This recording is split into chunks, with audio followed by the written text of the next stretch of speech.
Welcome back, party people. You are listening to Crossplay, our video game podcast here at the Whatnauts. It is Saturday, August 29th, 2020, and this is number 39. Coming up on today's show, Gamescom happened this past week. I think it's actually still technically going on today and tomorrow as we are recording this. But by the time you guys listen to this, it will be all done. So we will be talking about that as well as opening night live. We have some more details on Gotham Knights, and Nintendo could potentially have a new upgraded Switch in the works. We will be talking about that and more in just a sec. But for now, my name is Kyle Springer, and I am joined, as always, by Ignacio Rojas. Kyle, do I have a rant for you? Oh boy, I've been waiting. You messaged me and was like, Kyle, I have to rant about something. Yep. I've also been waiting to actually being able to let it go. But finally let off this steam. So you're here to rant about the poor air quality in the national forests in Chile, right? Sure. Of course, yeah. That air quality hasn't been great lately, you know. We have to do something about it. Do you guys even have like a national forest thing or like a like? Oh yeah. I guess I'm not even sure what the like terrain is like down there. No, we have it all. We have forests, we have deserts, we have snowy Fair places, enough. The mountain, the sea. Fair enough. Pretty much we got it all. But yeah, no, that's not what I wanted to rant. So, as I have mentioned before, I recently started to rewatch all of the Digimon shows. I started with Digimon Adventure, and that I finally finished it. So I decided to go back and watch the short film that comes right in between Digimon 1 and 2, which is Our War Game. Okay. And I gotta say, that's a great movie. Especially if you are into Digimon. I really love how the movie is capable of giving you an anxiety all of the time about, we have to stop this because we are about to die. We have to do it. This enemy doesn't care at all about anything. It's just a game for the enemy. We have to do it. And I love how the movie keeps up that feeling throughout the movie. Okay. So then... I think a couple years ago, I went through and watched a bunch of the Digimon stuff that was on Netflix after I got done watching all of the Pokemon stuff that was on Netflix at the time. But I think it was just like one or two shows at the time. Like, I don't think it had any of the movies. Yeah, I doubt it would have Our War Game. I'm not sure, but yeah. There's a movie out there called Summer Wars, which is actually made by the same director that directed Our War Game. Okay. Which is basically kind of the same premise, but without Digimons. It's a self-contained story, but it's pretty much the same plot. Gotcha. So I do that, and I'm reminded how great that movie is. And then I decided to, why not just go back and see what they did for the Digimon movie? The one that was dubbed for kids, basically. Okay. Because that's a movie I watched when I was younger. I thought it was whatever back then. The music, I didn't like it, but since it was one-off thing, I thought it was kind of like a joke for the movie, the whole soundtrack and whatever. And then growing up, I realized that how bad it was. I knew how bad it was. But I decided to just check out what they did. And boy, do I hate what they did. Sometimes things don't hold up, but then, yeah, there's certain things that is just like, oh, God. Oh, like, God, why? Why? They do this it? is terrible. Why did they think that this was a good idea? So my biggest problems with what they did with the movie was, first, they took three Digimon movies that were their own thing, never meant to be connected. They were separate things. But they decided to take them all, cut them, and just put them together in order to make a full-length movie. And the product that they made was such a mess. From the why did they decide to jam so many bad jokes? The movie cannot go a minute without putting in a bad joke. The whole tone that I was talking about, our war game, that's gone. It's not there. The whole tone of we have to do something. This is so tense. All of that is gone. The soundtrack. Why? Why did they go with that soundtrack? This sounds like it's more than just a bad dub of the thing. It's just like, yeah, just like this Frankenstein monster of like who thought this was a good idea to like take the stakes of the film and change it and just be like, okay, we're just gonna have this be a lot more light-hearted and fun. Look, Kyle, you know my stance with English dubs. I really don't like them. They often take away the original message, the original tone. The Digimon movie is the worst example of that. Like they took what they did for the English dub of the series of Digimon and just went bananas with it. Like, we don't care anymore. We're going all the way with this. All the way with the soundtrack that doesn't make sense with the tone, all the way with the jokes that some of them don't even make sense in the context of the show. So do you feel like this was a thing of like they're changing it for the audience? Like they don't feel like American audiences or something like that could handle the impending doom? Well, that's basically what they did with the show itself. That's one of the reasons that I hate English dubs in general is that it's like that they took the philosophy that Japan has with the animes. I've come to the conclusion that it's like they make shows that kids can also enjoy, whereas the people on the US, people that do the dubs, they don't do that. They do shows for kids, or they basically are talking down to the kids. Like, we know what's better for you. We know that this is too much for you. What they show in Japan, that's too much for you. We'll dumb it down for you. We'll cram in jokes. We'll take over the whole soundtrack. We know that you won't like that. You'll like all this rock and techno and whatever. And the movie is kind of like that. In a way, it's the best example of my problems with English dubs. Is that they take the original stuff and they go, we know what's best for you. We know what you want. Yeah. You won't want this. You want all of these dumb jokes. You want this soundtrack, which is nothing like the original one. You won't like the tone of all these quiet moments where you're meant to take in the importance of what's going on. You won't like that. You want action. You want this to be so cool and so epic. We know what you want. See, like, that's the thing, is like, I feel like most of that stuff is coming from, I guess, like, the reaction of parents. Because I remember as a kid, like, I wanted stuff that was a little more sophisticated. Like, I wanted stuff that had stakes. And it felt like, oh, this guy is terrible. He actually is a bad guy. It might scare me a little bit, right?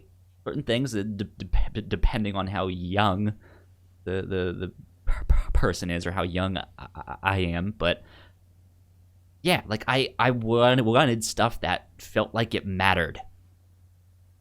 But I guess kids don't necessarily have the opportunities to express that because they often have parents being like, hey, no, you're too young for this. Maybe one day. I don't know. Yeah, sure. I mean, I guess that's true, but I also think that maybe they kind of like cultivated that for themselves. Like, for example, we basically here, all of Latin America, pretty much always got the original product from Japan, but just dubbed. They really just, it's the same product, but in a different language. Sure. And they didn't censor for the most parts. They didn't censor guns, blood, death, nothing like that. And I think that the idea of having to take all of that away for a English audience, a US audience, is something that they cultivated for themselves.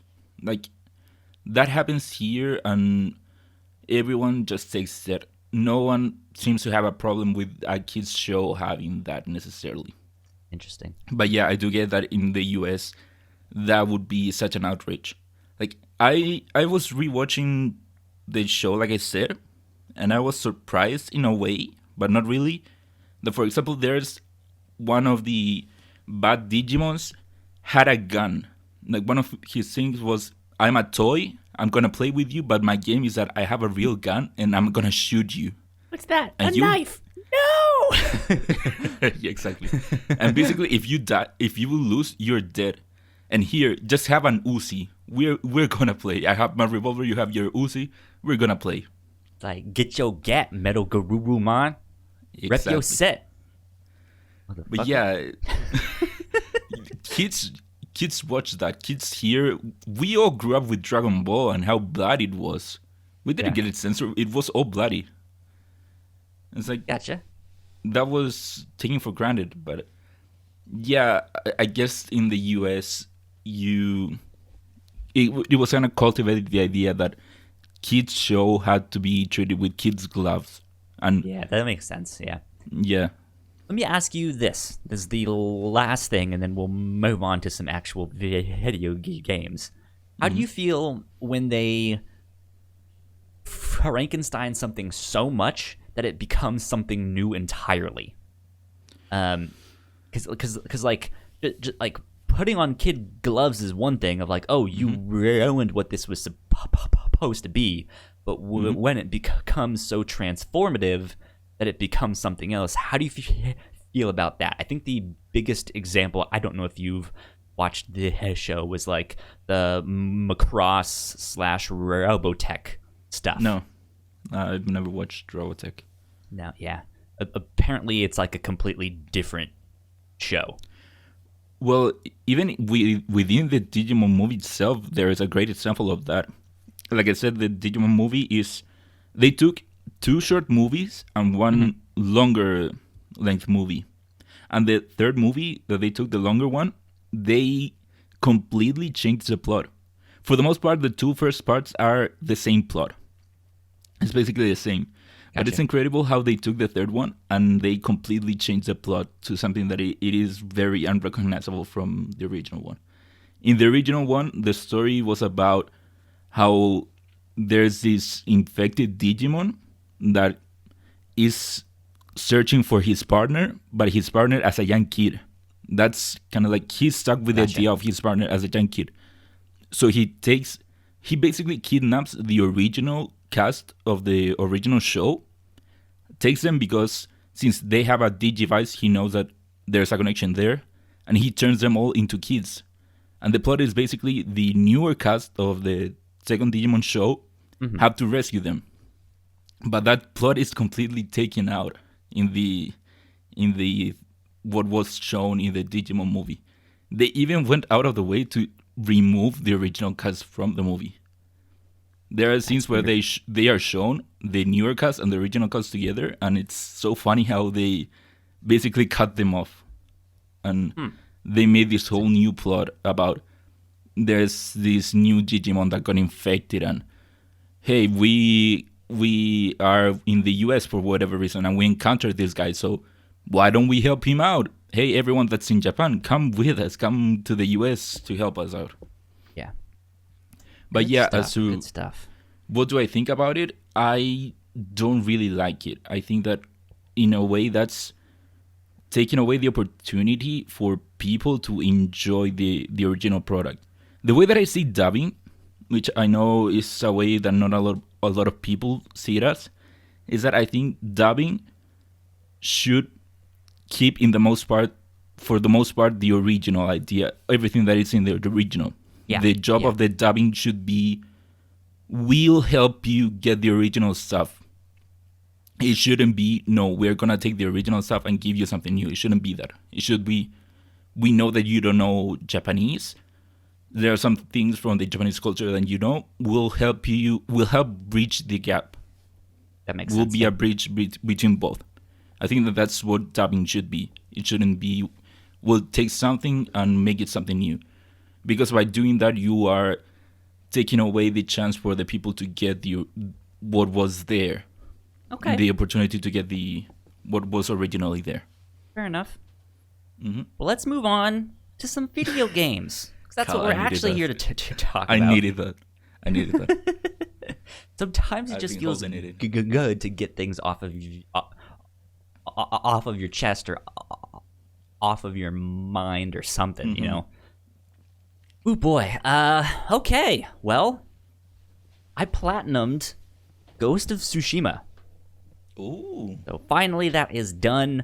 It's actually a pretty easy platinum for those of you guys out there who might be thinking of doing that one. I had no trouble with that at all. So have fun. I'm excited for when that new multiplayer comes out, but I don't know how invested I will be in that, if at all. Mm-hmm. But we'll see. Was it ever a chore for you getting the platinum? No, not really. Because I also played the game where I explored a whole bunch, and so if you really do that, then it won't be a chore. But yeah, you have to complete all of the side missions. You have to like go bow at these like 10 hidden statues and stuff like that. And there were a number of things where I had to like look up a map online and look at where all the fox dens were and stuff like that. And I just had to go like, okay, I'm gonna spend the next 2 hours finding foxes, right? Chasing all that foxtail. Yeah. Chasing all that tail. Yeah. You know me. Oh, I too. No, but yeah, like I never felt like it was much of a chore, because by that point I had enough locations where I could basically fast travel to something right next to it. You know, it's like, all right, you know, this won't take long. But yeah, Ghost of Tsushima platinumed. Yeah, I once considered platinuming the game, but at one point I saw the list of the trophies that I needed, and seeing how big the map was and how many things there were, I just decided that I wasn't gonna do it, because it was just gonna take me a while, and it was going to be, I felt like it was going to be a chore for me. I eventually realized how I could have just gone with a guide and basically followed that. Yeah. But yeah, I left that undone. Yeah, the one that I thought was going to be difficult for me was there's one trophy attached to like perfect parrying, right? And I was just like, oh, I suck at those. I'm terrible. But I eventually got a charm that was like, hey, we're making the time for perfect parries and stuff longer. So I had that on, and then I was like, that helps out a ton. And then I would just go to some location and just fight, and just that would be the only thing that I do. And so I would like luckily get 2 or 3 of them and be like, all right, sweet, good. Nice. I think the other one that was kind of difficult for me was the standoff thing. Okay. Once the game got into the second half, I was terrible at the standoffs. I don't know why, but I was god awful at them. Yeah, and it was just something about it. I couldn't do it, and eventually I was like, you know what? I'll set it down to easy and do that stuff, because they lengthen the time for that stuff, and I still couldn't do it. I was like, what the hell is wrong with me? And then I just happened to like go back to the like beginning places of the map, and you can do it on them really easily. So I guess it was just that, like, as the game progresses, it gets more difficult to do the standoffs. But you had to do one where you did a standoff and killed 5 people. Yeah, in a standoff. So that's one, cool. Once I managed to get that one. Yeah. Once I figured it out, I was like, "Oh, you dumbass! Just go to where it's easier." Yeah. Then yeah, it was that. So, Ghost of Tsushima Platinum. I also, speaking of that, the struggles you were having, I also, for whatever reason, had a period of time where I was struggling with the standoffs. I don't know why. It was so bad. Yeah, for the most part, at the beginning, I was good at the standoff, but then there was a short period where I just couldn't manage to be the first guy in the standoff for several tries. It happened several times where I couldn't do it for whatever reason. I don't know why.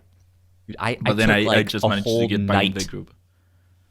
Trying to do that one.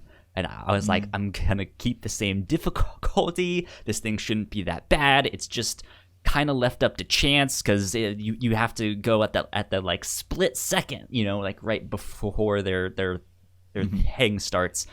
And I just couldn't do it. And so eventually I was just like, all right, fine, put it on easy. And then I still couldn't do it. Like, come on, this is ridiculous. I hate it when they do all the fake ones. It makes sense. There was a point where it just got ridiculous, and it was just like 4 or 5 fake outs in a row, and I was like, why so much? Moving on, though, I also beat Halo 1. I've been replaying that kind of over the past couple months or so. I want your thoughts on that.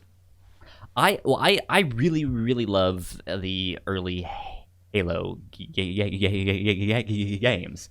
So I really enjoyed it. Really? I think one of the issues that you had was kind of they don't necessarily tell you where to go. Yeah, no, right? The game is really bad at that. Waypointing. That was also your first time playing the game, right? Yeah. Yeah, so I kind of had the knowledge of like, okay, I'm supposed to go up that direction. I remember this section. I know where to go from here. So that helped. But yeah, they're not great at telling you where to go all the time. The only other thing, two things. There was a section of the game after you meet the Flood that I don't remember at all. Of just like I knew there was something like this, I just didn't remember it being that long and that difficult. Because I had this game on easy just to be like, I want to play the story and get done and move on. Because I've played these games a million times, right?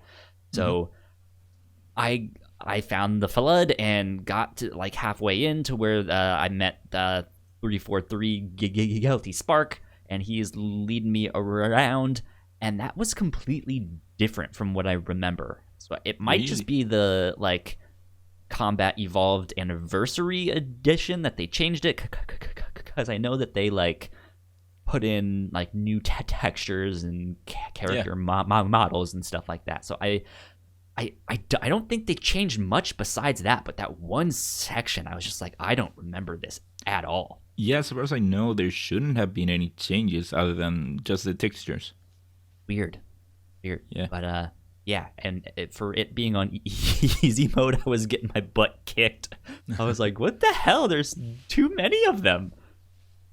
But yeah, it was good. I remember that being a struggle at some point. And then the last thing, fuck the Warthog. I hate how it drives. That last mission where you have to get off of the thing is awful. It is so bad. I hate it. Yeah, I don't know. I remember I managed to kind of perfect that whole run, except for one part what I did kind of like fumble at some point, and the Warthog drives so bad that if you miss something, it would just throw you off like, a whole bunch. I don't mind driving the Warthog when it's like out in like big spaces and stuff like that. But when you're inside this building and there's just no space, you hit everything. And I guess that's part of it, right? Like they want you to feel like you're like, oh shit, no, go, come on, there's no time. No, that kind of ruins the moment, to be honest. Yeah. Like I kind of agree. Like it ended up being more frustrating than fun. Of just like, oh shit, I need to get out of here. Let's do this like one last big epic moment as things are blowing up and people are shooting things, and like it was just like, god damn, like no, go, you motherfucking car, move. Like you're a super soldier, god damn it. Like yeah, beat that one though, so good stuff with that. And then after that I went back to Ori and the Blind Forest, because I started that a while back and I only played like the first half an hour. And like, to be honest, I stopped playing it because I got stuck. Stuck how? If you guys remember, I don't have an Xbox controller and I'm playing this on my PC, and I don't like using keyboard and mouse, so I was using a PlayStation 4 controller, which I don't think has native support on that one. So I'm using a program to make it think that it's an Xbox controller, and for some reason I felt like it was lagging. Like it didn't feel right, and so there was this like section of platforming where these things are trying to like shoot you as you have to like go up these platforms and wall run. And for some reason, it didn't feel like the wall run mechanic was working, period. And so I like couldn't get past this thing. And I was like, all right, I kind of don't want to keep playing this. And then I went back to it and finally got past it. And then I was like, okay, I'm going to keep playing. And as I kept playing, I guess I just got used to it. More, and I was like, I actually kind of like this game. It's good. And now that I've beaten the game, that's a fucking great game. It's fantastic. I love it. So I'm looking forward to jumping into Ori and the Will of the Wisps very shortly. But I know Avengers is coming out, so that will probably take precedence. But who knows? We'll see. Coming out this week. But regarding the delay that you felt, maybe you should try to play around with the program that you use for the DualShock 4, because there might be a setting to change the input delay over there. Those usually come with stuff like that, so maybe you should play around with it.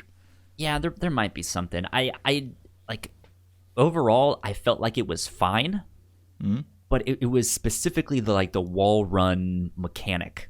That was just like, I don't feel like this one in particular is working. Have you considered maybe the fact that you are not good at it? Yes, I did. And I'm pretty sure that was the answer. Good. But yeah, then once I kind of figured it out, I was like, all right, this makes sense. But yeah, that's a good game. And then surprisingly after that, I jumped into Minecraft Dungeons. And I've now beaten that one. Or you jumped back? I started it this week on Thursday, I think. I played it all day Thursday and all day Friday. It's only like 4 or 5 hours long. It's not long at all, but they want you to play it multiple times because it's basically a like dungeon crawler.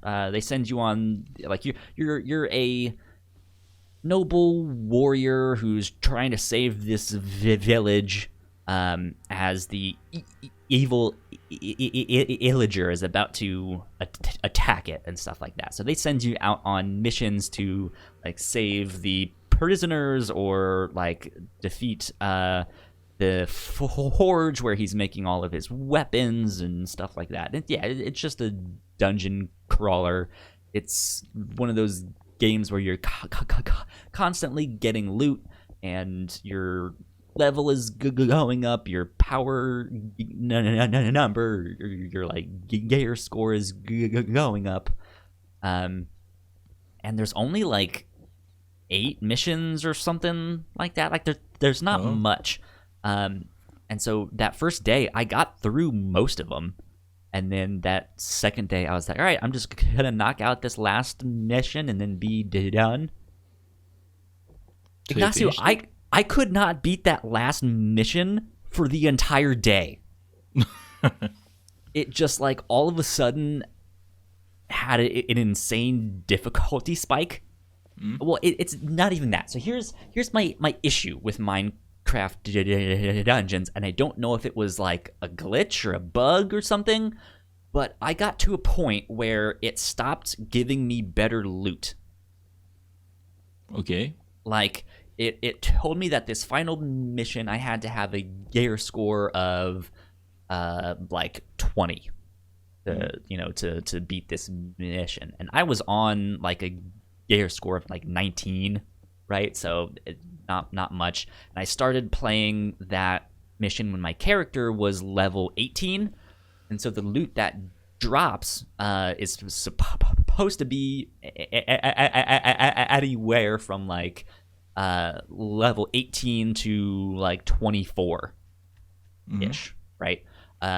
And so I started playing this mission and I didn't beat it, so I tried again and I tried again, and my character is like, okay, now he's level 19, now he's level 20, now he's 21, 22, 23, and I got to be like level 24, and the gear that I had was I think my overall gear score was like 21 or 22, but most of my things were like level 23.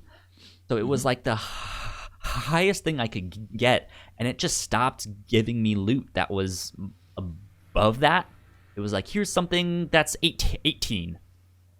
Here's something that's 20.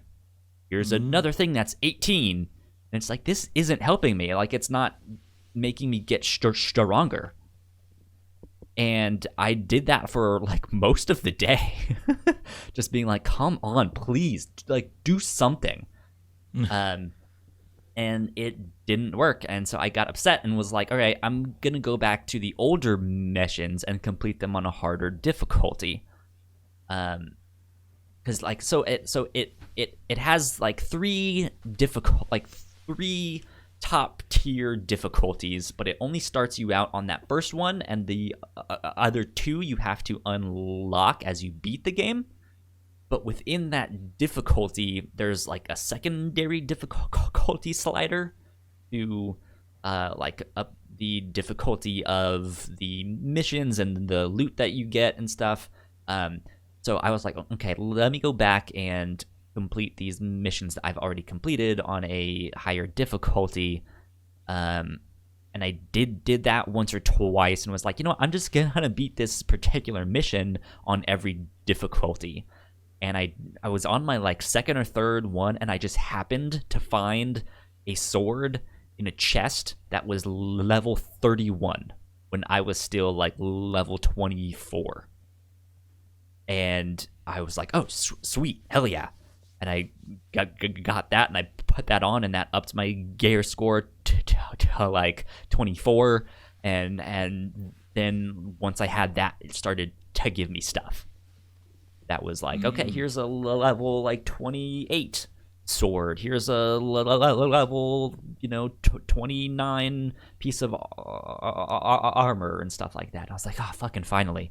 And so I did that, and I was finally able to beat that last one. So, whew, thank God. So you beat it. Yeah, beat the story mode. It's kind of lackluster. Like, there's not much of a story there. But the whole thing is, yeah, they want you to like replay these missions as you get new gear and stuff, so that you can then beat them on higher difficulties. There's more enemies, there's new types of enemies and stuff like that. You get more powerful weapons and things like that. So I only played through it once, And for the most part, except that one section, I really enjoyed it. I've never really played like a Diablo kind of thing, so this was my first foray into that, and I think this is a pretty competent example of that. Like if you've never played one and want to just try it out, it's really simple. But yeah, like it was a good game, and I recommend checking it out. But not necessarily a game that I want to continue playing, stuff like that. So good stuff. And I think DLC just came out last week, or something. So good stuff. So before we move on, have you played Minecraft before? I have not. This is my first Minecraft anything. For Minecraft experience. Yeah, so I'm really not attracted to Minecraft. All of the like resource management, building up things. I just not for me. But because this had a little bit more action and had a tiny bit of a story, I was like, you know what? Why not? I'll check it out, because I've heard good things. I think IGN gave it a 7. Really? So, yeah. I don't know. Yeah, I just wanted to know if the game had a Minecraft twist in any way other than just being skinned as a Minecraft game. If you had any Minecraft twist in there. Not that I know of. I mean, all the enemies and stuff, I'm assuming, are ones you see in Minecraft and stuff like that. But no, yeah, I mean, it's more just like Diablo or that type of thing, where you're just hacking and slashing your way through these dungeons and getting loot and powering up. Oh, cool stuff. Last but not least, for me, I played through episode 1 of Tell Me Why. Ain't nothing but a heartache. Tell me why. Ain't nothing but a mess. I just gotta do it. Whatever you every say. Single time, man. So this is the new game from Don't Nod, the creators behind Life is Strange, and this is published, I believe, by Microsoft. And so it was on Game Pass. Own them? I don't think so. I don't think it's a first party thing. I think it's a third, but it's a exclusive thing. I know they own either them or someone that worked on something. Life is Strange. Maybe Deck 9? I don't know.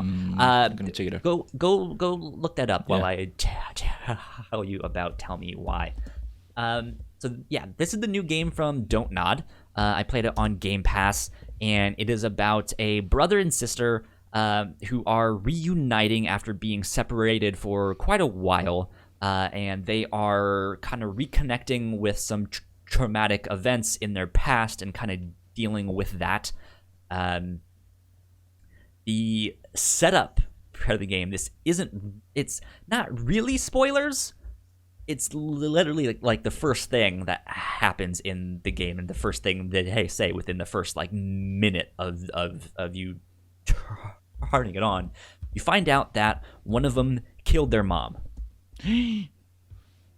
And you think that it is because one of the twins, they are both twins, one of them has transitioned and is now a man.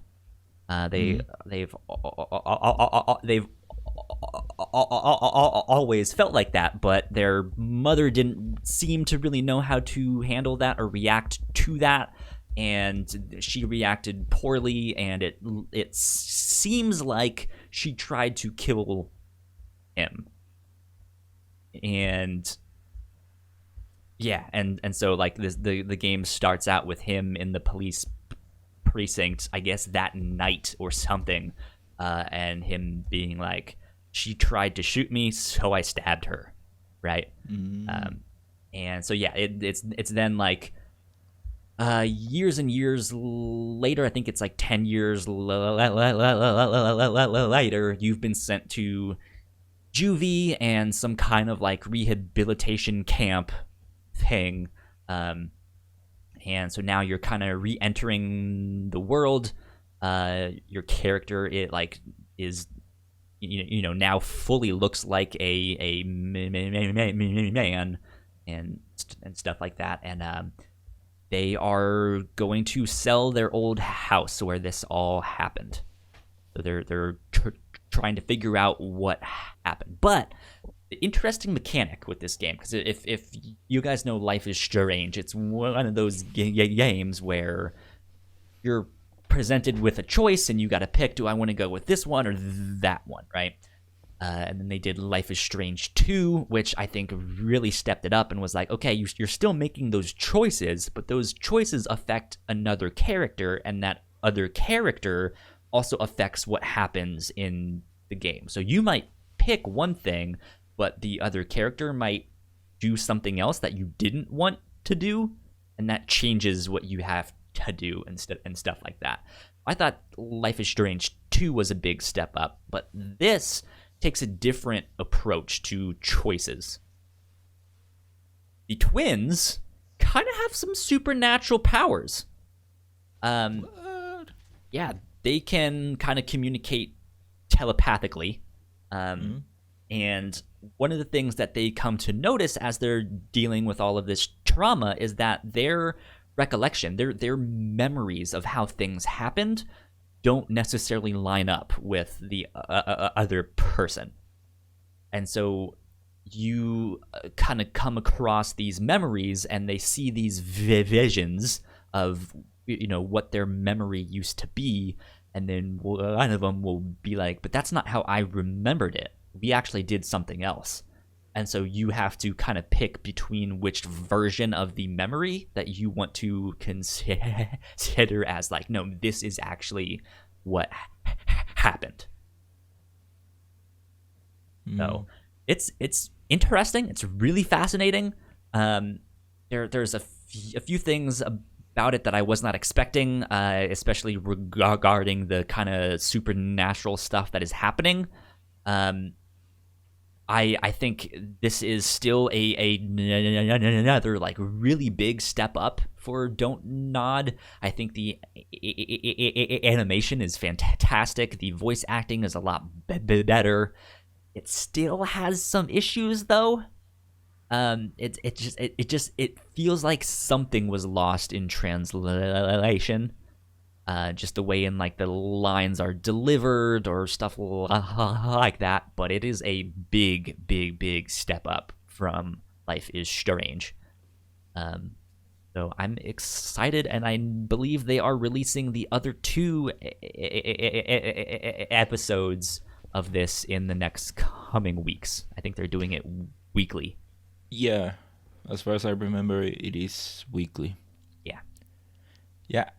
Coming back to the what I said before about them being owned, apparently I made it all of that up. Microsoft hasn't bought anyone. You fucking liar. And I almost got away with it. But apparently they don't own no one related to the Life is Strange IP. Yeah. But Microsoft is publishing Tell Me Why. Yeah. They did publish it. So yeah, I'm really enjoying this one. I'm looking forward to the other ones. Yeah, good stuff. Good stuff. But that's it. That's all I've been playing. You've been playing all of these games. It was a jam-packed video game week for me. Well, good for you because it wasn't for me. So at least we can balance each other off. Good. Okay. Yeah, so for my part, I'm still playing through Final Fantasy 15. I thought that I was going to have it beaten by now, but stuff happens, schedules and whatnot. So I still haven't been able to finish it. I am on the chapter 13, and if you remember anything about Final Fantasy 15, chapter 13 was a very controversial chapter that when it came out, a lot of people didn't like it. So Square just kept going back and back and changing chapter 13. Mm-hmm. So now that I'm playing it now, I'm able to play it through after all the changes that they've done. You kind of remember what it was that they changed? I think I played the game like before they really started messing with it all. From what I've read, apparently, well, first of all, they once you get to chapter 13, they now let you either choose the original path, go through what originally was there, or you can go through this other path, which is, as the game says, the normal path was the normal path, normal difficulty. This other path is the easy path, where before the regular one you just follow Noctis. On this other one you follow his friends, and you find out how they end up meeting back up later. Okay. So they changed that. Apparently they changed some of the gameplay of the regular section. Apparently you couldn't run before, I think. You couldn't. There was another change that was pretty weird to me, that it would have been really bad not having it there, but I cannot remember that. They changed some little things here and there, but nothing really that great. But yeah, for the most part, the chapter is there as it was before. Other than that, what I said. And I never had a problem with it, to be honest, when I first played through it. But I think that was mainly because I just took it in as it was. I was never critical of it when I was going through it. It was a long chapter, and right now it's still a long chapter. But before, yeah, I just took it as it was. But right now, seeing how that was such a controversial chapter before and how many people really hate it, I can see why. Like I said, it is a really long chapter, and not much goes on. Not much story-wise goes on. And trying to think of it, playing through it without the changes that they did, I think that it would have been even worse going through it right now. Okay. I gotcha. But that being said, I just got through that whole section through it. So right now, luckily, I left that all behind, and I can now go through all of the other stuff, the story stuff that's coming up right now. Gotcha. But yeah, overall, my thoughts are the same as before. I think that this game had a lot of potential, to be honest, and I see right now all of the potential that it had. Mm-hmm. But it is kind of disappointing that they didn't. They kind of fumbled the ball in there, especially coming out of playing Final Fantasy VII. I think that the game, I can see the potential that it could have been great. It could have been so much better than it was, but they didn't do it. They decided to go in a different direction, and I don't know. Hopefully, having now played 7 Remake, which is the Final Fantasy game that comes after 15, I'm hopeful for the future of the Final Fantasy franchise, seeing all those changes. But yeah, my thoughts are the same as before. I was hoping I was gonna get more out of it. Now that I finished Final Fantasy VII, I'm not getting much out of it, to be honest, more than before. The characters are still the best part for me. Their relationship with each other, how they feel so real, so you can feel that they are friends, they care for each other, and they are going through this journey together. I really love that. But yeah, that's still my thoughts are the same as before, like I said. The other game that I've been playing is SteamWorld Dig, and I mentioned that I was playing through it last week.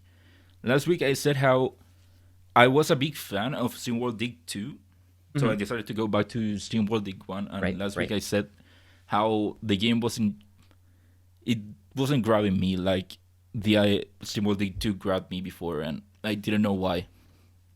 Now that I've gone another week playing through it, it has grabbed me. I got into the grip of the whole loop of the game. Okay, good stuff. I guess that's kind of like me and Ori. That's maybe you didn't get stuck and you're not bad at the game, but exactly. But yeah, so basically the game has a loop where you just the whole story that you get to this old western town, the Wild West town, and you go into these mines and start digging and going down and down further and further. And while you're digging, you find ore and other treasures, and so you keep digging as far as you can go. You go back up, you sell what you got, that buys you upgrades.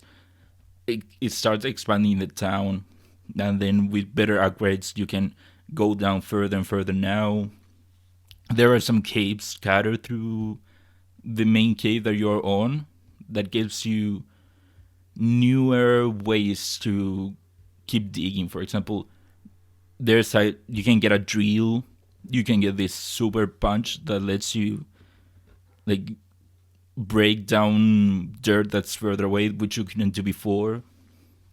And that's just basically a loop. You keep going down, buy new upgrades, keep going further and further. I gotcha. But yeah, I'm enjoying it more now than I did last week. I finally got into the group of the whole loop, the gameplay loop. Times that's what you got to do is just like go back to a game, and you'll finally have that thing that hits, and just like, oh, I get it now. Yeah. Good stuff. Good stuff. That's pretty much it. Let's move on to housekeeping, because we've almost been talking for an hour and we haven't even reached housekeeping yet. If you guys did not know, we have multiple podcasts here at the Whatnauts. You guys can find out more information on our website, thewhatnauts.com, or your favorite podcasting platform of choice. Just type in the Whatnauts and all of our shows will pop up right there. And if you like what we do, patreon.com/thewhatnauts is where you can support us for as little as $1 a month. If you guys really especially like what we do, we have all sorts of exclusive content for our shows on there as well at the $3 tier. And if you are a $5 tier patron or above, we would like to give you a quick shout out here on the show. So thank you, Sam, for helping us out and supporting us. It means a lot. Thank you, Sam. Yeah, shout out. I completely forgot to do the jingle, so I will put that in post-production. Oh no, magic of editing. But I will do the jingle for this next one, which is our news section.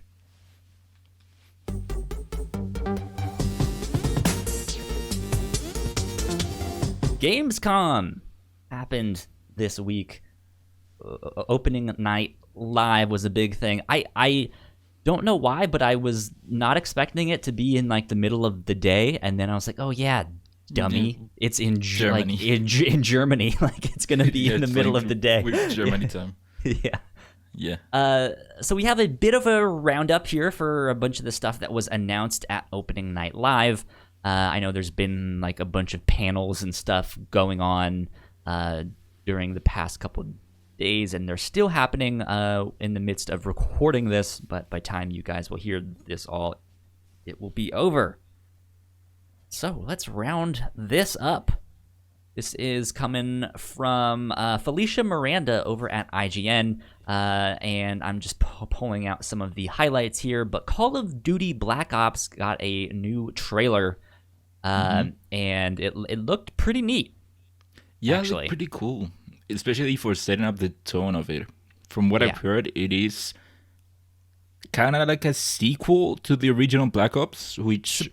Supposedly it is. They're holding that thing where it's like, hey, we're making a new sequel, but we're also ignoring all the other sequels. And like those are no longer canon or something. Yeah, well, the original Black Ops, what was big back then when the original Black Ops came out was that we had already had several World War I and II video games. So when Black Ops came out, they were going through the Cold War. Yeah, which I think like is such a cool era. Side of things. Yeah, and I really like the whole setting that they did for the Black Ops 1. I played through the campaign for it. For example, the whole story Numbers. is What do they the whole. mean? Is that from the game? Yeah, that's from Oh, I don't remember. Black Ops. All of the like numbers and stuff like that. Like there was a Yeah. big conspiracy, and then they kind of dropped it after that.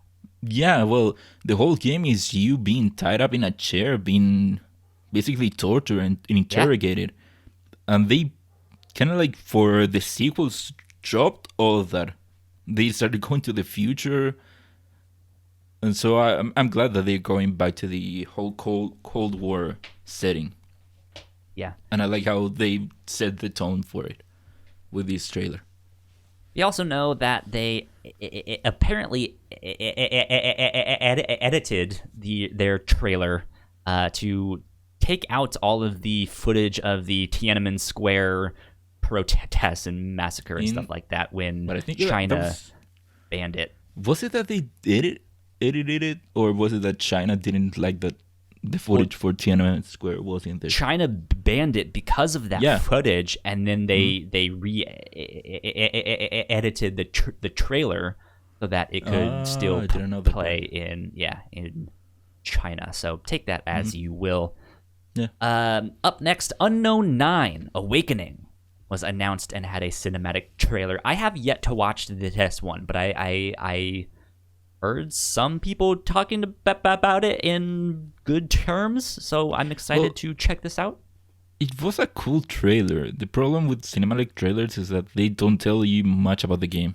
Like, right, yeah. If I remember correctly, it shows you the protagonist having like supernatural powers, something like that. And so that's all good and fascinating, but it's a cinematic trailer. The game could be literally anything. It could be a match 3 game. Exactly. For all we know. Up next, Crash Bandicoot 4, It's About Time, revealed their flashback tapes, which sounds like they are going to be more difficult levels, like secrets. Yeah. So from what I saw, well, you never played Crash Bandicoot. I know enough to like be like, oh yeah, that's Crash Bandicoot. That crazy Bandicoot, you know him. Yeah. So basically, in the original trilogy, I think it was the whole trilogy, but you would get to certain parts where it would kind of like a secret area for the game, where the game turned more instead of being 3D, it turned more into a 2D area for the game. Gotcha. These, from what I saw, from what they showed about the flashback tapes, it kind of looks like they are adding that thing into the game, but kind of like with a flashback aesthetic. Okay. Gotcha. Well, I know you're gonna be playing that one when that comes out. Oh yeah, so. It looks great. They keep announcing more and more stuff for the game. Before they announced how they were kind of like adding this whole thing where you could replay a level, but it would be different in a certain way. Either there's no color or the whole level is now underwater. Yeah. They keep announcing more characters that you can play as, more levels for those characters, and now they've announced this. Let me ask you that. Does that make you worried or excited? Because to me, that potentially reads as they want to go for replay ability, and maybe it might be a shorter game then.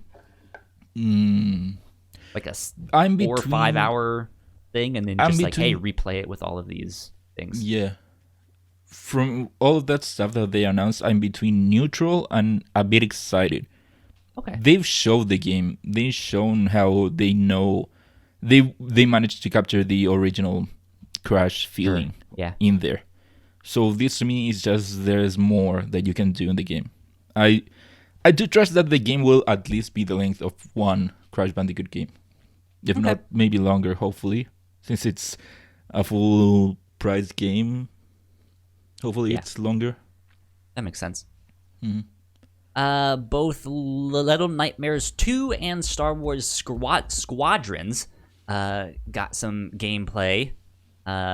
stuff like that. I have yet to play Little Nightmares 1. I've always been interested in that game, but the second one is coming out and I still haven't played it, so I'm falling behind.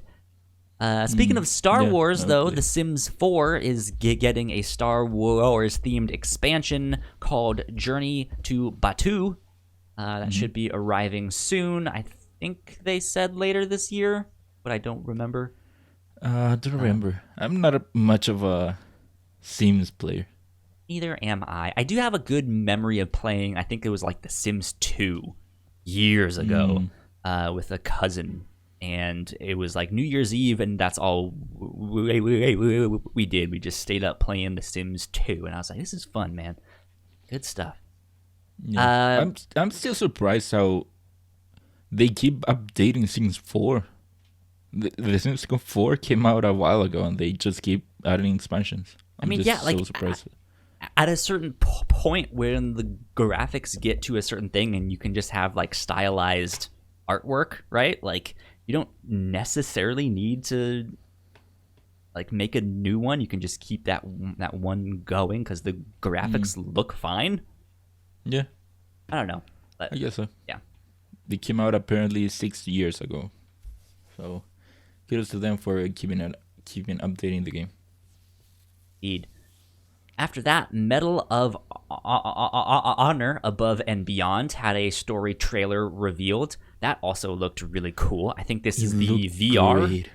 Yeah, it's title from Respawn. Yeah, they've been talking about how Respawn was going to make a Medal of Honor game for the Oculus Rift. Yeah.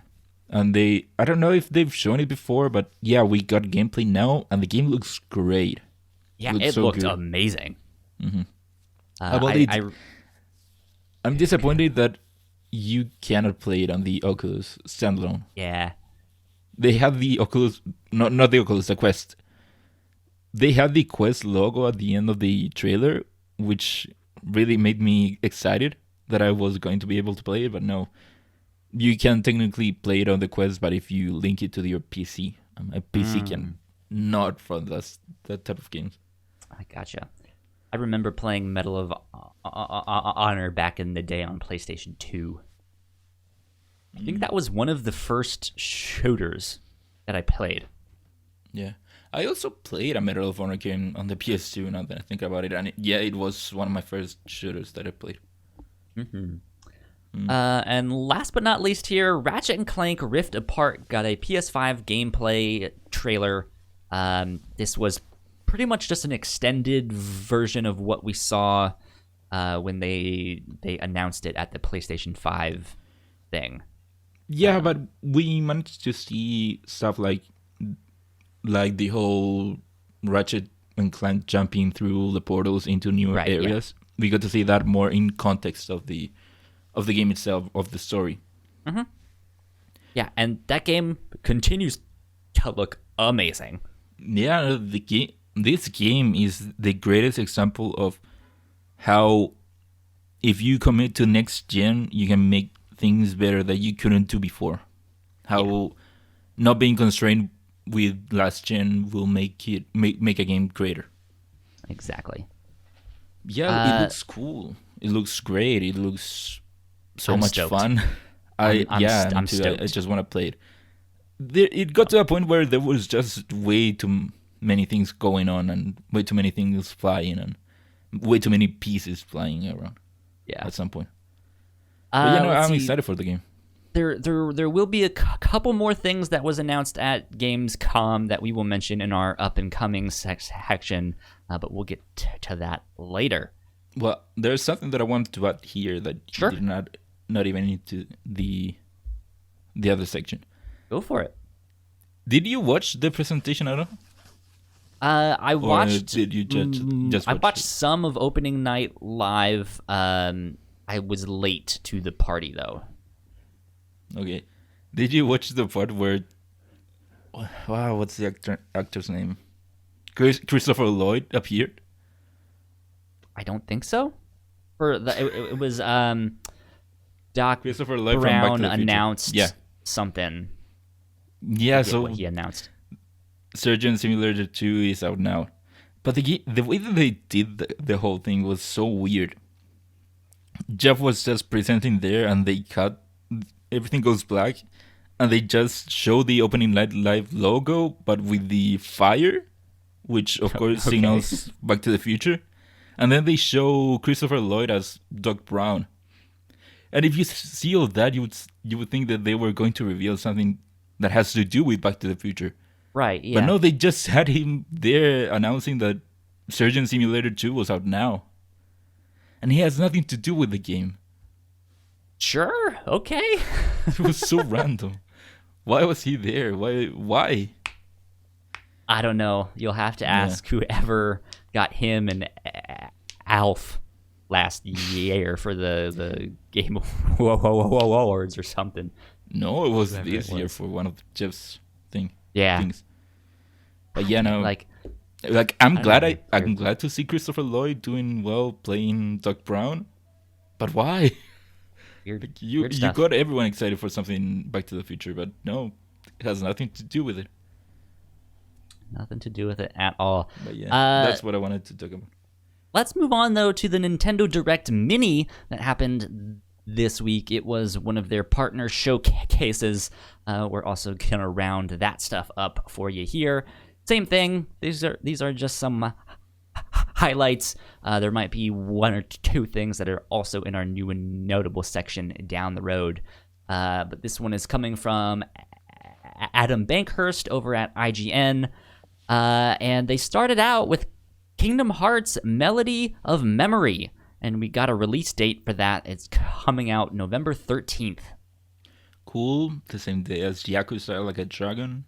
Yeah. Sure. I am not interested in this game at all. However, I am only because of the extra. Yep. They are releasing a new chapter in the story. I think that's what they said. It was like, a new chapter in the game. Yeah. And so it's basically gonna be new story content that is in canon with the other games. And this is one of the biggest things that I hate about Kingdom Hearts. I love them to death, but I hate this. I don't want to play this stupid rhythm game to just get this dumbass chapter on that stuff. Like, I'm only gonna go look this up on YouTube. I don't understand why they have to do this, or why they even thought that this was a good idea. Because the whole conceit with this game is that you're replaying memories of the other games, but now in like a rhythm-based format. Like, yeah. I think I'd be much more okay if it was just a brand new game or just like a side story. But the fact that it's just like, yeah, you get to like replay all of the stuff from the other games. I'm just like, I mean, I guess they kind of did the same thing in like Chain of Memories and stuff like that. But I'm okay with it. I think that Kingdom Hearts has enough music in there to being able to actually justify a rhythm game. And they also showed off that it wasn't going to be only Kingdom Hearts specific music. They showed off Let It Go being in there, so we can expect more of the other Disney stuff, music, Disney songs that were in the game. So like, that's cool. I'm fine with that stuff. The fact that it's a rhythm game and it's going to have Disney songs and Kingdom Hearts songs, and I'm sure like Final Fantasy songs and stuff like that. Who knows if they're actually getting that stuff? But yeah, like that stuff, fine, sure, cool, neat. Not for me, but sure. It's just the fact that it's like, hey, you get one new chapter, and then you can replay the stuff you've already done. I'm just like, ugh. Well, it's not replaying through the stuff. It's more like it is a rhythm game with everything that you went through as a backdrop. Yeah.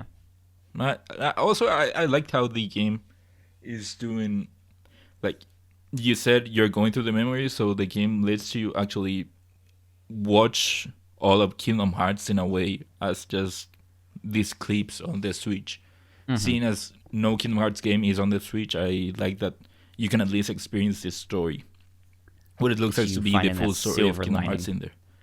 But yeah, and also to your point that why they keep like spreading the whole story of Kingdom Hearts through so many different places.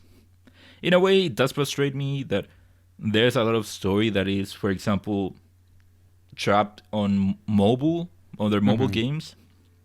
But on the other hand, I like their commitment that everything Kingdom Hearts that we do is canon. Every story there is canon. I like their commitment to it. And in a way, I kind of like that there's a story out there that I don't know about, and I can just go into YouTube and look at breakdowns of the story to get caught up. So yeah, this Kingdom Hearts game existing and having a story doesn't bother me.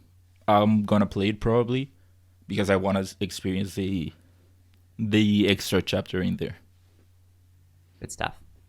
Then they followed that up with yet another rhythm game. This one, Fuser.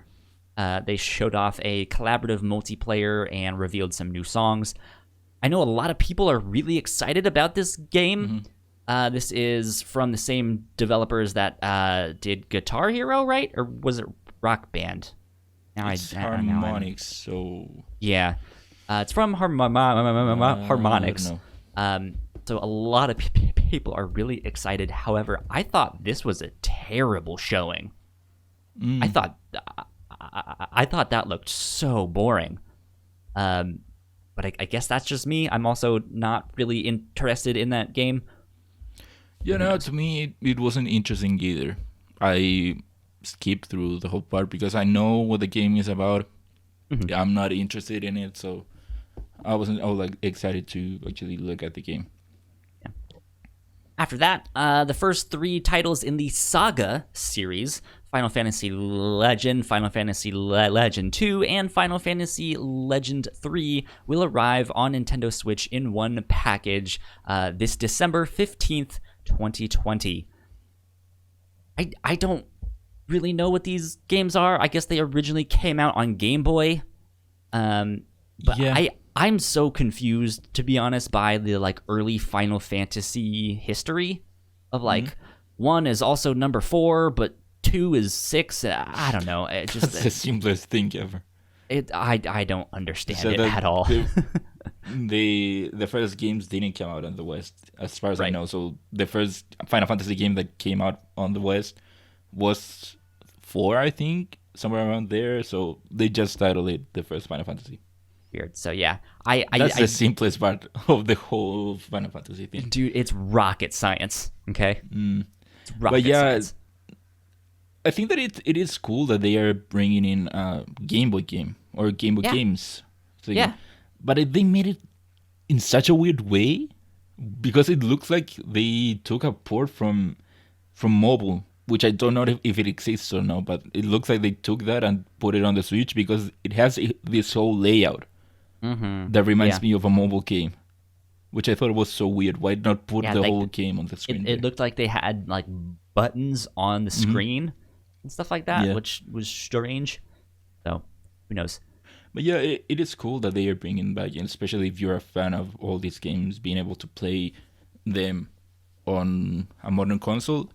And hopefully Nintendo sees this, and hopefully they bring over more Game Boy games. Puyo Tetris 2. Wait, going back to Harmonix? Do you have something else? Yeah. No, going back to Harmonix. Apparently they did both Guitar Hero and Rock Band. There you go. Good stuff. And so many other dance games, and they did Dance Central too.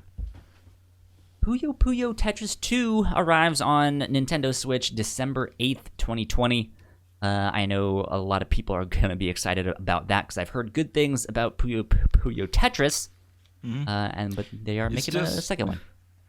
It's just Puyo and Tetris in one game. Yeah. Not a big fan of Puyo. Not my thing. I think it's a simpler Tetris. Sure. And then Tetris is Tetris, which is cool. I don't know if we needed a Puyo Tetris 2. I know Per Schneider at IGN, I believe, really likes this first game, and he always mentions the storyline is really crazy and over the top characters and stuff like that. So I think I think there's a lot of fun to be had with this game. But yeah, I guess if it has a story, yeah, you could justify a sequel. I didn't know that it had a story. Minecraft Dungeons that I played this past week is getting some new DLC called Creeping Winter, and that should be coming out this next month in September. Let's see. Captain Tsubasa, Rise of the New Champions, brings arcade soccer to Switch tomorrow, August 27th, which I guess is already in the past. Yeah. So, I've never heard of this game, but I was listening to Waypoint Radio talk about this game. It sounds really intense.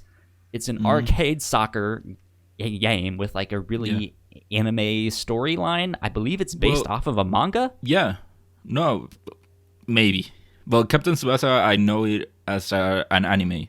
It was an anime that was going on either in the 80s and 90s, and now it just, in the recent years, it got a new anime.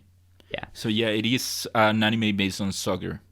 Yeah, and looking at this game, it looks like a arcadey version of a soccer game, which, as someone who doesn't really enjoy soccer and soccer games, it looks interesting too. Yeah. I think they were saying that the anime, or if it is in fact based off a manga, that this was one of the things that really helped to popularize soccer in Japan. Not sure how true that is, but yeah, I don't. That's high. I don't know praise, how true that would be. Maybe. Who knows? Yeah, and then before we go ahead. move on, I do wonder how well it will do, especially in Latin America, since we, of course, Latin America is huge into soccer, but also Captain Tsubasa was an anime that a lot of people watch over here. Yeah. Anime games, I don't think usually do well here, except for Dragon Ball games. And so I wonder if it will have the same effect, like, for example, Dragon Ball games, that the IP had such an impact on the region. Interesting. Last but not least, for this Nintendo Mini Direct, Final Fantasy Crystal Chronicles Remastered Edition has already arrived on Switch. It was available on the 27th, so you guys can be playing that now. I remember having that game on GameCube, and I don't think I played more than 15 minutes of the game. So, yeah, no, I never played the first one. I played the one that was on the Wii. Okay. But never played this one. Gotcha. Well, speaking of Nintendo and all that stuff, there is... Oh, you have one? I keep doing that where, like, I'm about to just move on and you have something else to say. Yep. No, it has nothing to do with this presentation in particular. It was just that before the presentation came out, there were a lot of rumors floating around how there was going to be a Nintendo Direct to happen last week. And it was pretty disappointing seeing that it all ended up to being yet again another partner showcase. This happened before, where we started getting rumors about a new Nintendo Direct and it ended up being a partner showcase. Yeah. So, I mean, like, rumors of new Nintendo stuff happens all the time. Yeah. But yeah, it's like, this is nowhere near the same level of, like, oh, come on, that I'm starting to feel from the game of chicken that Sony and Microsoft are playing with revealing their prices for their consoles. But this whole thing of just, like, not knowing the first-party Nintendo stuff that's coming up is also kind of ridiculous. Yeah, no. Well, now the new rumor coming from Jeff Grubb, who is big into rumors. He has predicted a lot of stuff that has happened through the year. The latest rumor is that there will be a Nintendo Direct or something Nintendo mid-September, somewhere in September. Okay. So hopefully that will happen. That's the new goalpost for us Nintendo fans, not just a direct. Please, Nintendo, give us a direct. Yeah, indeed. Well, speaking of Nintendo, let's switch gears and talk about the Nintendo Switch. No. Look, I tried. Okay. Forever. Apparently, there is yet again some rumors of a more powerful Nintendo Switch. This one is coming from Takashi Mochizuki over at Bloomberg, who writes, Nintendo plans to debut an upgraded model of its Switch console next year, along with a lineup of new games. People familiar with the matter said, citing 2020's holiday spotlight to rival devices from Sony and Microsoft. The specifications of the new machine have yet to be finalized, though the Kyoto-based company has looked into including more computing power and a 4K high definition graphics. People briefed on the strategy told Bloomberg News, asking not to be identified because it is private. So, more rumors. Yeah, we've heard this rumor basically since the Switch came out, that they were planning on releasing some kind of, like high-end like Switch Pro or something. Mm-hmm. And every like 3 or 4 months, it kind of pops back up, but they've always kind of really been rumors. There's been nothing to kind of corroborate it or stuff like that. Well, this one apparently has sources. Yeah, because it apparently comes from the assembly lines, so that kind of gives it more heft as to the validity of it. Indeed. With regards of Nintendo having a newer Switch console, I think that's in a way to be expected. If you look back at Nintendo's track record with not home consoles, portable consoles, all of their portable consoles have had newer, more powerful revisions from the Game Boy Advance, even the Game Boy Color. You got the DS and the DSi. You got the 3DS and the new 3DS. So Nintendo has had a history of making newer versions of their consoles, or at least their handheld consoles. Right. We haven't seen that much with their home consoles.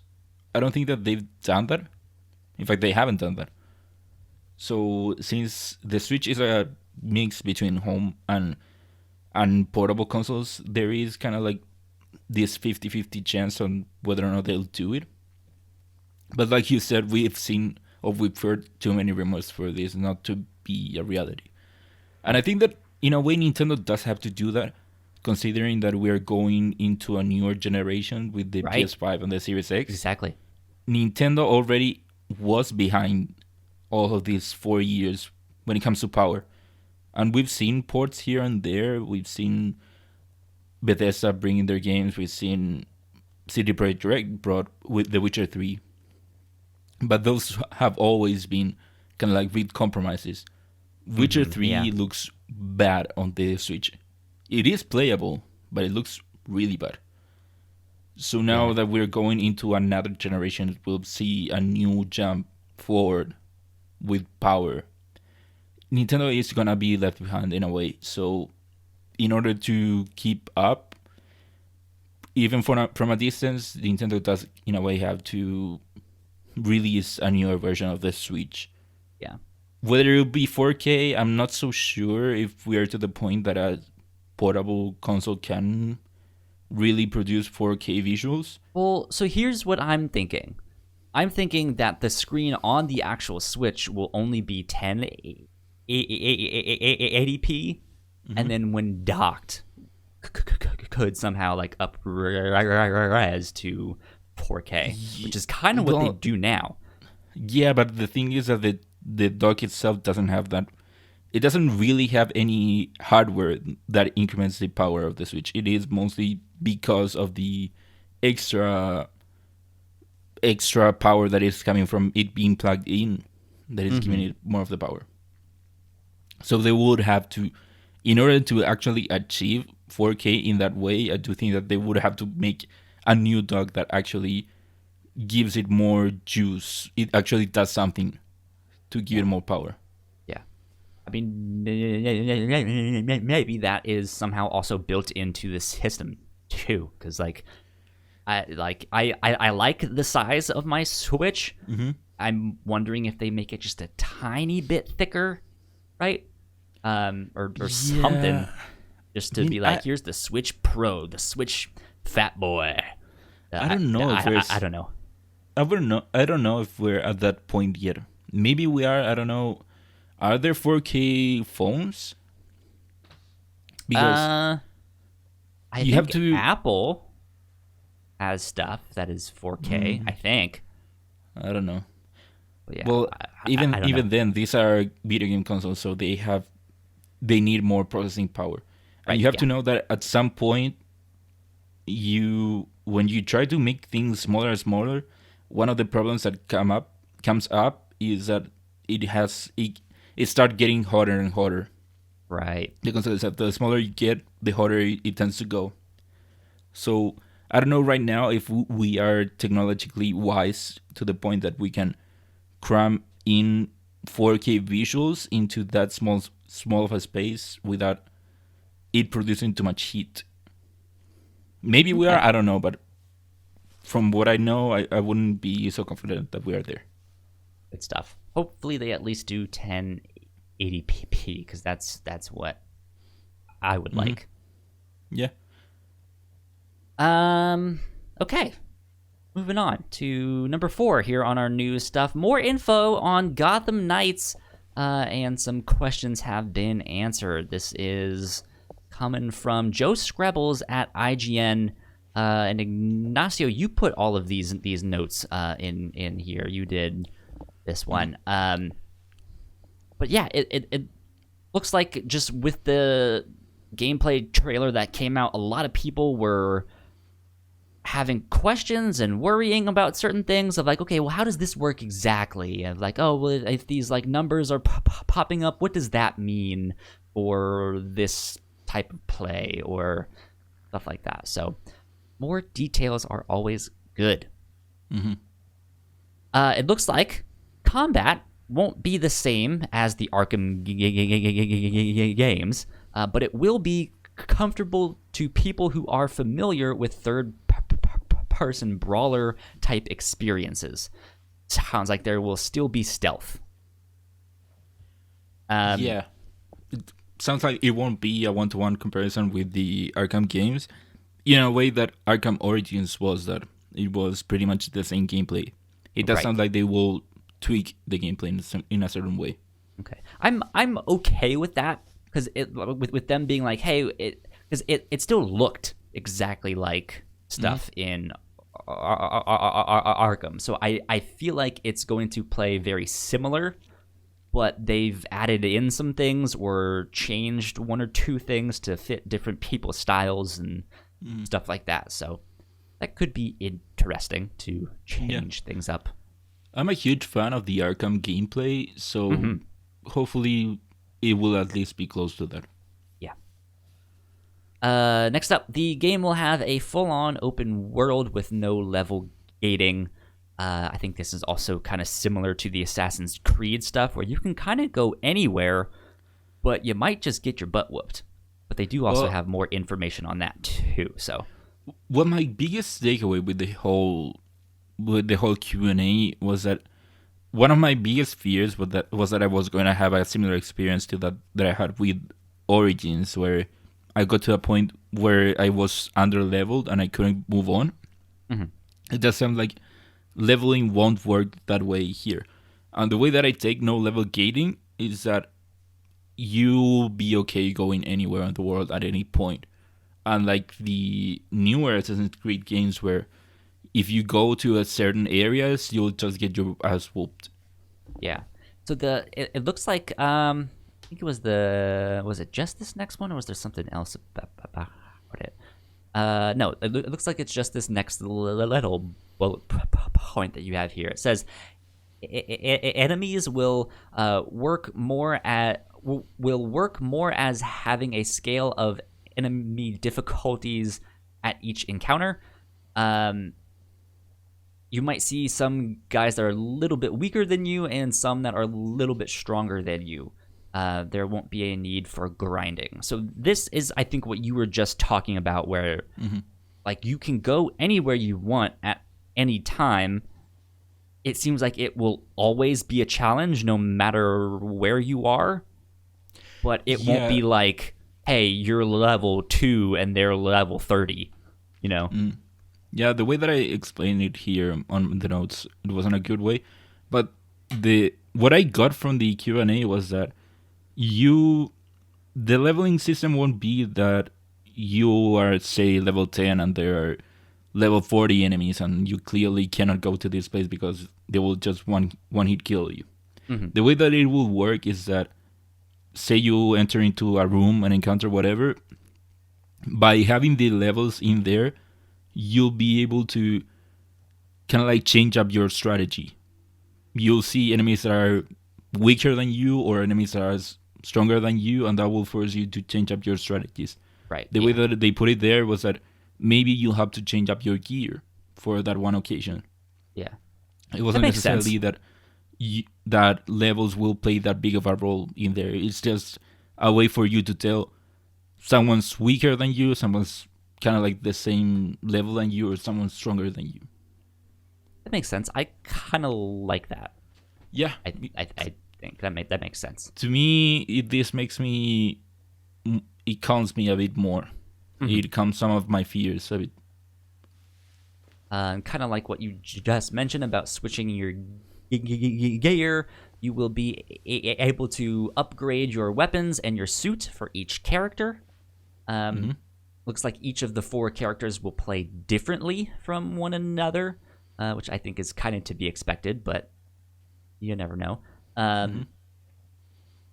It says this is very much not designed as a game as a service, which is also a good thing, because that's something else people were kind of worried about, of like, with this style of content that I'm upgrading things and numbers are flying off and who knows what. That's usually what they do when they're like, okay, here's the like starter stuff, but we'll keep supporting this game, and every like 6 months or so is a new expansion and things like that. And it looks like that this is not the case, at least in terms of games as a service. Yeah. So that's good. Yeah, it is good. One of my fears was that it was going to be a game as a service game. So hopefully it is true, and it isn't a game as a service game, either intentional or not. Hopefully it isn't built as one.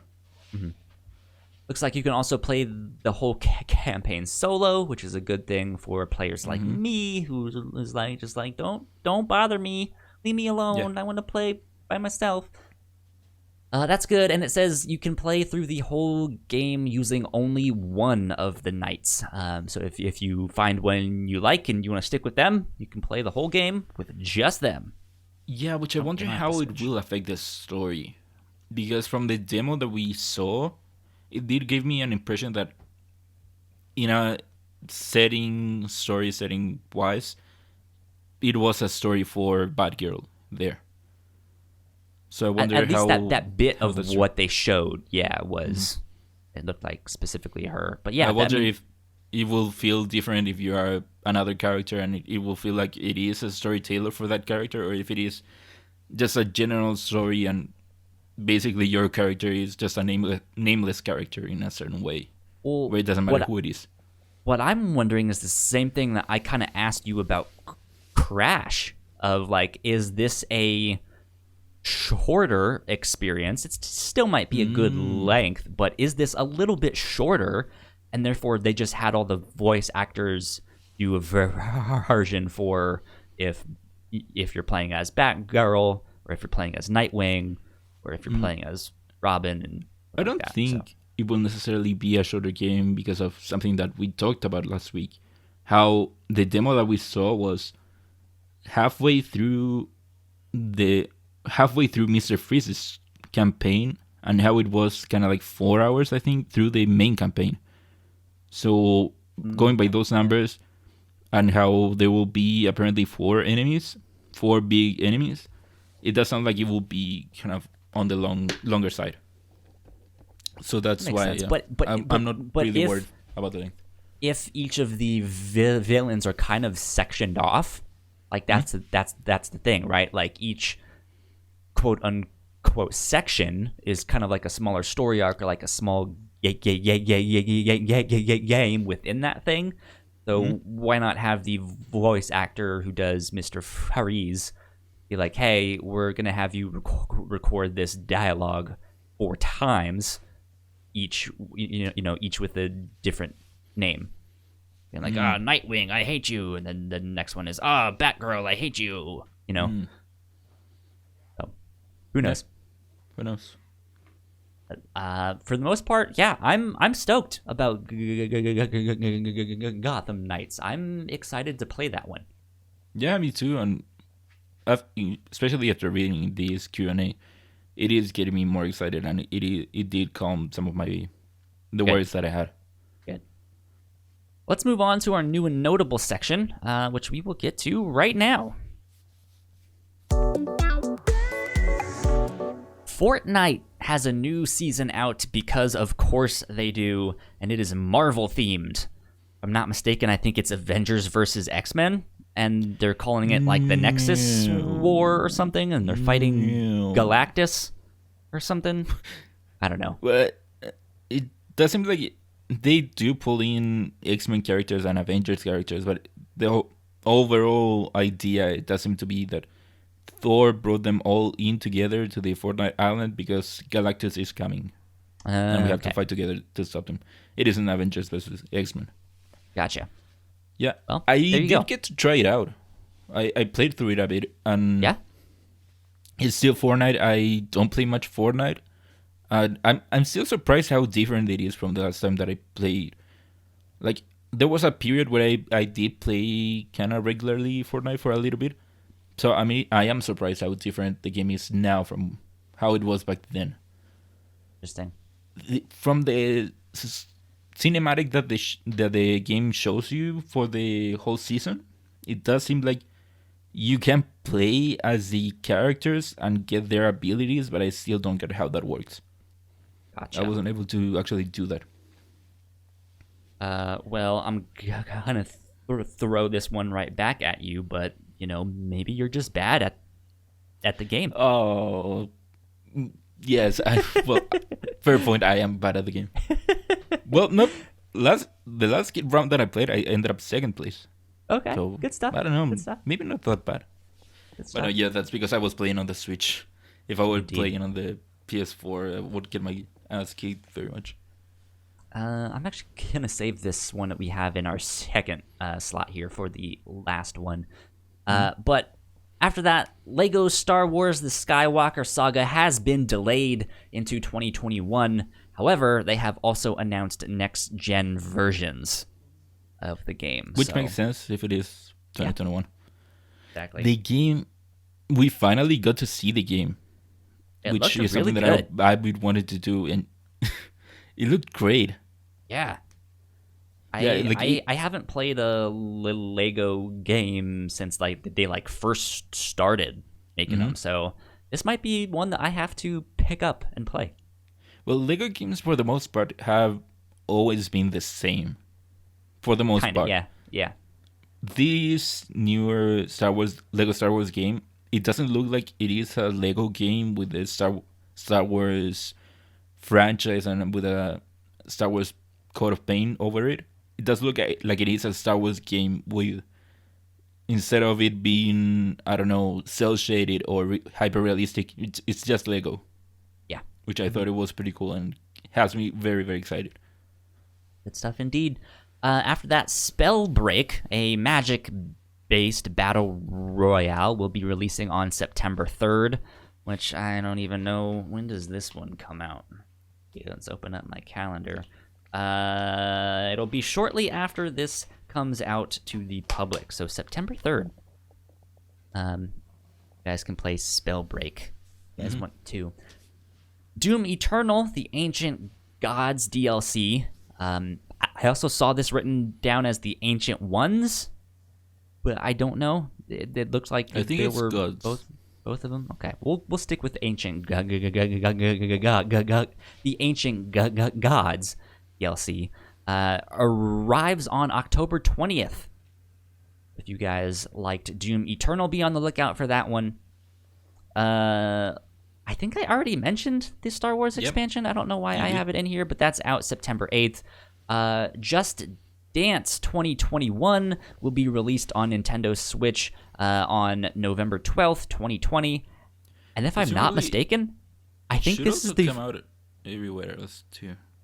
I think everywhere else. If I'm not mistaken, I think this is also the first one that's not coming to the Wii. What? I think. That's big news. You might have to double check that, but yeah, let me check. That's what I heard someone say. Which would be big news because that the Nintendo Wii, they've just been getting a steady stream of Just Dance titles, forever it seems like. So, who knows? While Ignacio is looking that up, I will move on to the next one. The Last Campfire from No Man's Sky developer Hello Games is out now. It came out this past week. They kind of surprise dropped it. I remember that game looking really cool. So that might be one that is worth checking out. I didn't know it was out. It does look like it isn't coming to the Wii. It's not? According to Nintendo Live, at the present, there is no mention for a release on Wii or Wii U. Ooh, man. Yeah. Nintendo, moving on. The breakup is for finally. real. Right? Finally, after all these years. When did the Wii U come out? 2012, I think. Oof. Yeah, so it would have been 8 years. Man. Huh. And then last but not least, in our new and notable section, September's PlayStation Plus games have been announced, and it is Street Fighter V, as well as PUBG. You guys can pick up PlayerUnknown's Battlegrounds and fight your friends in Street Fighter V. And remember when PUBG was the biggest thing ever? I do, man. And then Fortnite came and it ate its lunch. Wild. Yeah. Wild stuff, man. But yeah, that wraps us up for the new and notables. Let's go to our upper runners. Ubisoft has removed the imagery of a raised fist from their Elite Squad game, Tom Clancy's Elite Squad. Did you hear about this, Ignacio? I just saw that they released a... Yeah, they released a statement like an hour or two before we started recording. I didn't know anything about this until I saw it and I looked into it. Apparently, they put out a trailer for Elite Squad, and it's like, the world is corrupt, and it's gone to shit. And it looked an awful lot like what is happening here in the United States, as well as some other countries around the world. Which, sure, is fine. And then they were like, but underneath all of that, there's a new threat rising up named Umbra. And they are terrorists. They're trying to take down the government. They're trying to do this and that. And on the video, it's showing these computer screens of Umbra and what they're about and all of that stuff. And they're using the Black Power fist. The raised fist there, and everyone was like, excuse you? Is that where it is from? I mean, yeah, it's used a lot for that, and I think that's what most people recognize it for. But yeah, that is the first thing that came to people's mind is you're kind of equating this to the Black Lives Matter movements and calling them terrorists and stuff like that. And they were just like, sorry, we did not mean to do this. We're taking it out. And I think the baffling thing with this is just that, I'm sure someone raised the alarm at Ubisoft. This is not an uncommon symbol. I don't know. Weird. But they have removed it from Elite Squad. Yeah. Pre-registration for pre-orders for the PlayStation 5 went live on Sony's store. This is an interesting one because the pre-orders are not up yet, but you can register to be one of the first to get a chance to pre-order. Thoughts on this? Do you have much to say? I thought it was a very weird way of doing it.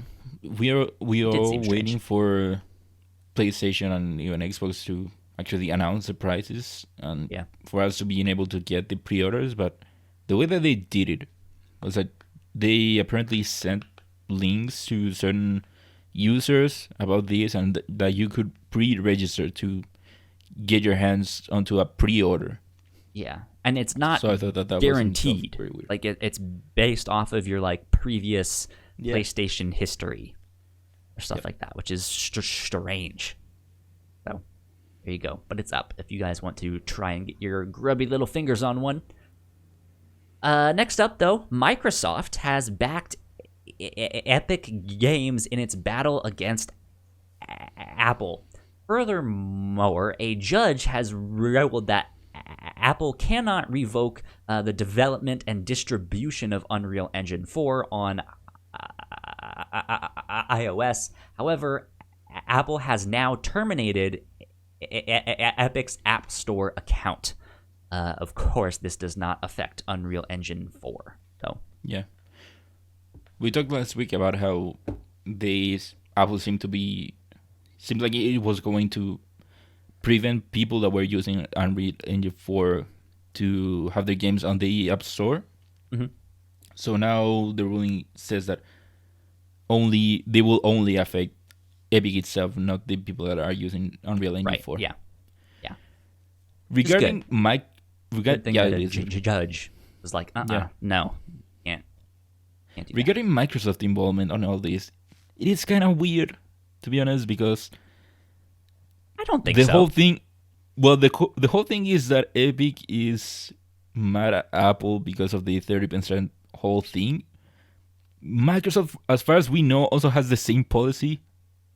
With that, from what I understand, it's not necessarily the 30% cut. It's more so the open platform. That's what Epic wants. But yes, that is still a factor. But then still, Microsoft's own platforms are also closed platforms. Yeah. Sony cannot go in there and put the PS Now on the Xboxes. That part is strange. I will give you that. But so it is kind of ironic that Microsoft is going with Epic for fighting all of this when Microsoft is just like Apple. But I think they also do have a dog in this fight because they can't get xCloud onto Apple devices. Yeah, no, they have a dog in the race, but dog in the fight. But still, it is pretty ironic. Yeah, it's not so strange that I'm like, what are they doing? But yeah, there is some stuff. It's like, okay, does this mean that down the road, if they do get Apple to change that, they'll then be like, okay, Microsoft, Sony, your turn.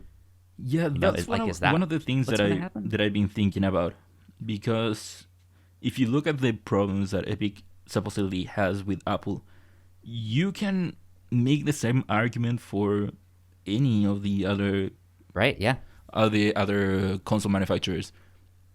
So Microsoft cannot go to Sony and make them put Game Pass or xCloud on a PS4. Right. That's not something that Microsoft will do, and not something that Sony would allow. So in a way, it is the exact same situation with Apple. That's one thing that I was thinking about.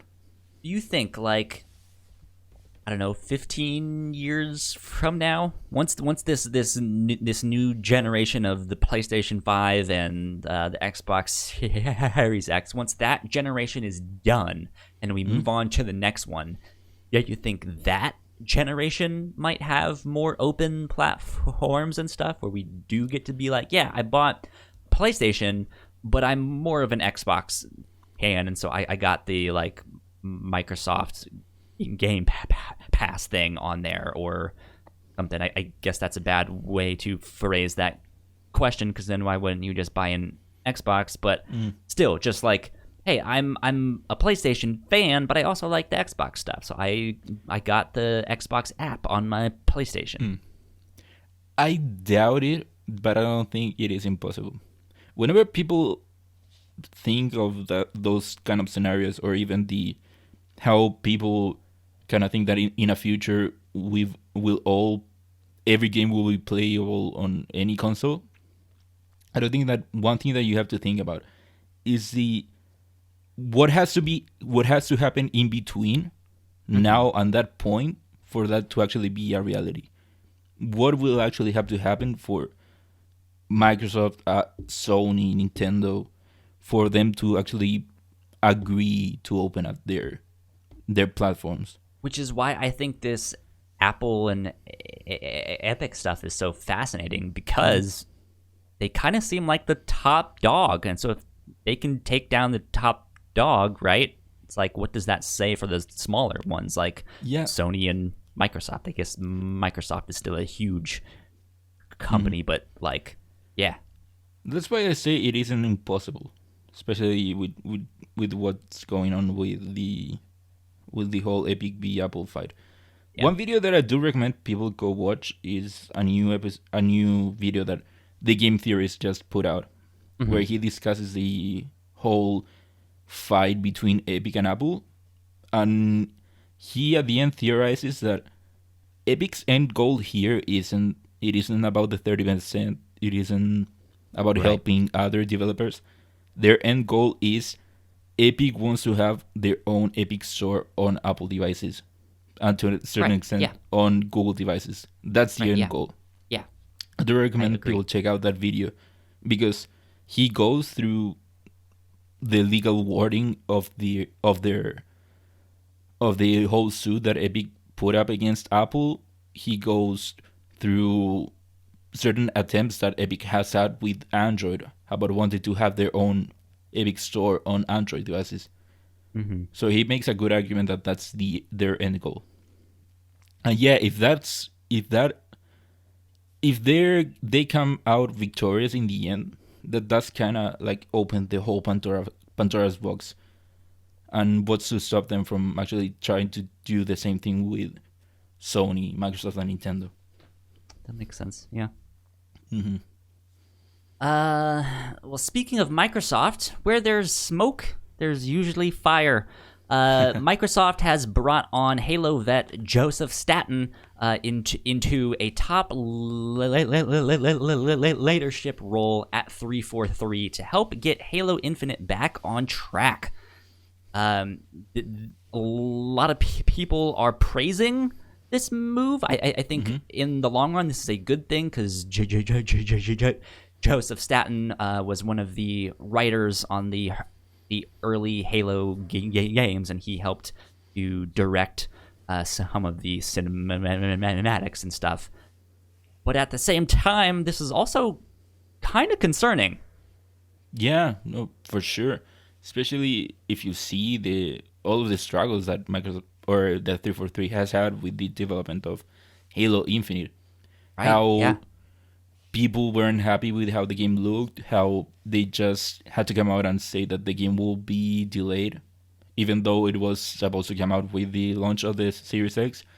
All of the rumors that 343 is floating the idea of dropping the previous gen version of the game. Yeah. All of that, it just makes it look like the development of the game is in some serious trouble. And I think that them bringing up the what do you say, the writer of the other Halo games. One it of them, does show I that think. that maybe 343 isn't the best studio for Halo. We've already seen Possibly, how they've handled Halo with Halo 4 and 5. People weren't that happy with those games. Mm-hmm. And that's all the games that 343 has done with the game. And now with all the problems that they've had with Halo Infinite, them having to bring back an old writer for the game, it does kind of like sound like they're in some trouble. More trouble. The Sinking City from developer Frogware, which is a game that came out last year, kind of dives into the Lovecraftian source material and stuff like that, has been pulled from stores in a dispute over the publishing rights. There's some kind of weird things going on with that game. I think there's like one or two places you can still kind of buy it. I think it's still on the Nintendo Switch or something like that, but you can no longer buy it on PlayStation or Xbox and stuff like that. So weird stuff is happening with that game. I had no idea that the game came out. But yeah, apparently the developers, I think, are having trouble with the publisher. Or maybe if publishing rights is not a thing, but from what I read is that they are owed like $1 million or something like that. Yeah, it's something with money. It seems like Frogware was potentially behind on some of these payments, but then they're arguing, well, the payments shouldn't have been going to you anyways, and well, who knows? Yeah. But last but not least, Fall Guys is now the most downloaded PS Plus game ever. Oh, we forgot a news. I just realized. That the season 2 of Fall Guys? Yeah. Yep. They announced season 2. Yeah, they did. They announced season 2. It's going to have a medieval theme. Oh. Yeah, newer courses. It does seem like some other courses you can play around with the stage itself to get to the goal. Good stuff. Being able to move stuff around. Good for them. Good stuff. Fall Guys is such a fun game. I've been putting in work. Kyle, I think you still haven't played Fall Guys, right? I haven't, yeah. What are you waiting for? I don't know. Play it. I have no excuse. Did you at least claim it? Yes. Yeah, I did good. At least do that. I know to go grab my PlayStation Plus games every month. Yeah. Kyle, you should play it. It is a lot of fun. Okay. And maybe this week I will try it out. Watch me be amazing at the game and win 5 matches in a row. First time undefeated champ right here. Sure, with your track record with Ori. Sure. Shh, don't tell them that. But yeah, no, coming back to the story, I think it's great for them that Fall Guys is the most downloaded PS Plus game ever. Yeah. It looks so much fun. It is a lot of fun. Maybe if you played it, you would actually see how much fun it is. Me just sitting there, man, that looks fun. That looks fun. And then that's it. But yeah, good for them. It does. This is a reflection of how fun the game is, how a lot of people ended up downloading it. And yeah, it became like the new talk of the town, the new thing everyone talks about, everyone plays. So good for them. Indeed. Well, that wraps us up for the upper runners. So Ignacio, let me ask you this. What are you most excited about this week? What are you going to be playing or doing? Don't have anything planned for this week, anything important. It will be just another week. Okay. I'll keep watching Digimon and enjoying how good of a dub we got over here. And being grateful how I didn't get a dub like the English dub. Fair enough. I think I might dive into Ori and the Will of the Wisps this week. Maybe. to have some time before Avengers comes out. Oh yeah, that's this week. I totally forgot. Yeah. Oh yeah, Avengers then.